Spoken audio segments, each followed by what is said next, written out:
So now that we have learned about Maxwell equation, it's time to see the power of Maxwell equation. Agreed?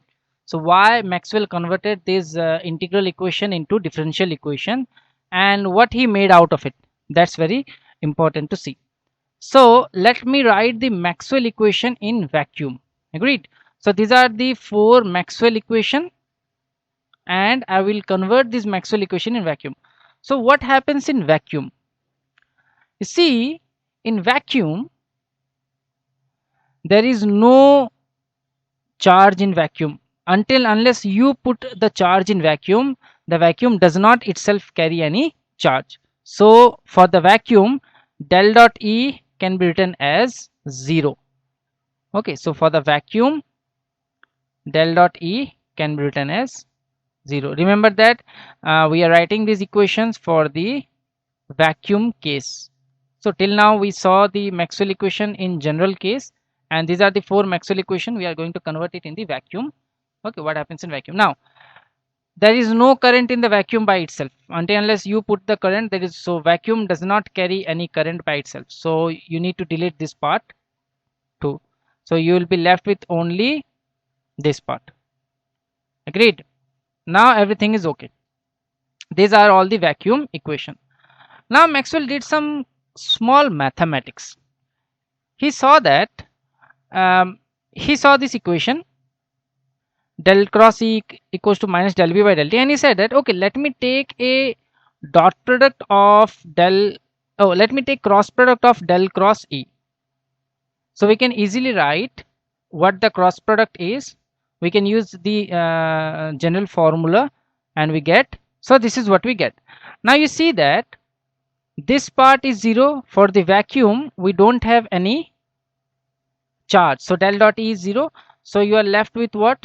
You are only left with minus del square E. Agreed? Now since you have done a cross product in the left hand side, you need to do the cross product in the right hand side too. So let me write. So what should I do? I should write a cross product with respect to the things that are there in the right hand side, that we have del B by del T in the right hand side. Agreed? So what do I get?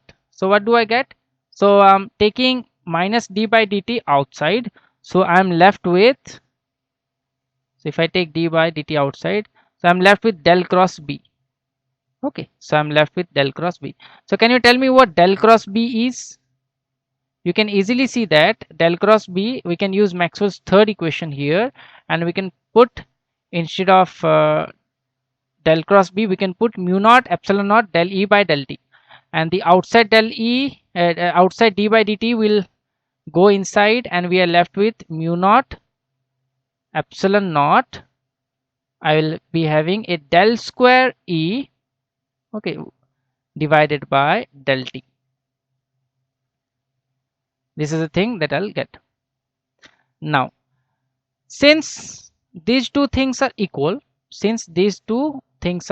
because this is equal to this, and we have only taken dot product, we have taken only cross product, that side, both side, so this must be equal to this. So when we equate them, what do we get? We get mu naught epsilon naught del square E by dt square equals to Laplacian of E. So what is this? So if you can take a close look, this is nothing but a wave equation, and that wave equation in terms of the electric field. So here what we'll have, if I take mu naught epsilon naught down, okay, so I'll be left with a wave equation. Now what happens in a wave equation? Okay, so this is a wave equation in 3D. So so what is this then? You know that the term that gets multiplied with the space part is usually the velocity. Agreed? So I can write, so let me compare it to the wave equation. So let me write the wave equation here for your remembering part. So this is a general wave equation in 1D. So you see that velocity is here.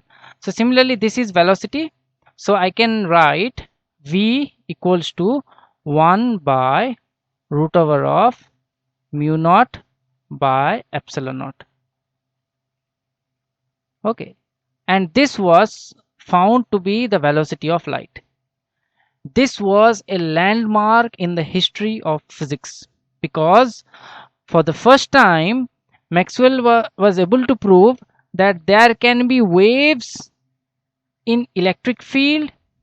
Similarly, if you do a little bit of juggling, you will also get a wave equation in magnetic field. So you can get a wave equation in even magnetic field. So this was something that was amazing.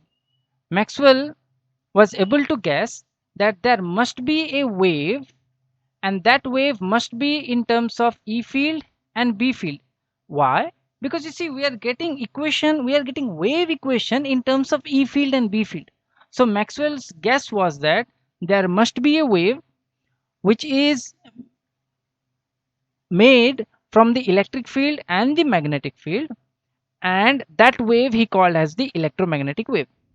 To his more surprise, he found that the velocity of the electromagnetic wave that his equation predicted was found equal to velocity of light. So this was an amazing discovery where Maxwell finally concluded that light must be an electromagnetic wave. So this was the amazing thing that happened by using Maxwell equation. So for the first time in the history, Maxwell found the existence of a different type of wave, which is the electromagnetic wave, just by using the basic theory of electromagnetism. So this was a landmark in the history of physics. So this is how theoretical physics developed. So there are many things that theory says, but then the experiment proves this later on. So Hertz made his first experiment and he was able to prove the existence of electromagnetic waves, and so many things happen after that. Now we will discuss more on electromagnetic wave in later part of the lecture, and let us continue our lecture on Maxwell equation further.